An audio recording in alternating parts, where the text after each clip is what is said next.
មានតែគេដូចខ្ញុំលេង Mobile Legends ណាមិនថាលេង role អីទេឲ្យតែប៉ះ make ខាងគេយក3 hero នេះមកលេងគឺខ្ញុំស្អប់យកប្រហើយគឺវាញ៉ៃញ៉ៃយកហ្មងតែ hero ទី1ហ្នឹងគឺ hero Nana ហ្នឹងឯង top 1បើ team fight ម្ដងវិញមិននិយាយទេឆ្មាគេនឹងនៅជុំអីមួយឆ្មាហ្នឹងទាំង5ហ្នឹងហើយស៊ីមក ulti ទៀតបើសិនជាពួនចាំស៊ីយើងវិញណាមក play ទេងាប់យកប្រហើយមក combo ដាច់ប្រហើយពេល late game ហ្នឹងពេលខ្លះឈឺដែរហ្នឹងសំបីតែមកចាំមក ulti combo ទេដាក់តែ skill ទី2 skill ទី1ហ្នឹងងាប់បានអឹមមកអីហុយអូហើយ hero ទី2ហ្នឹងគឺ hero Valor Valor នេះខ្ញុំស្អប់ប្រហើយ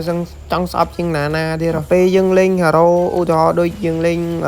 hero tank អីមិននិយាយទេមិនចូល Valor ហ្នឹងទេចូលគ្មានរួចទេដូច Tigreal ដូចអីហ្នឹងមិននិយាយទេហើយបើសិនជា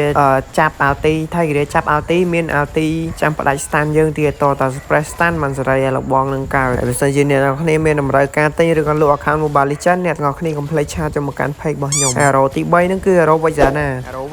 នេះឧទាហរណ៍យើងលេង Lancelot ហើ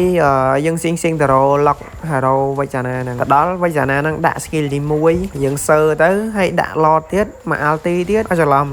ដាក់ lord ទៀតមក skill ទី2ទៀតមក combo ហ្នឹងអាចនឹងដាច់វិញមិនមែនចូលទៅវាយ Vexana ទេចូលតែ Vexana វាយតែបើសិនជា Lancelot គេដៃលឿនដែរហ្នឹងគេអាចស៊ីបានហើយខ្ញុំមានតែប៉ុណ្្នឹងឯង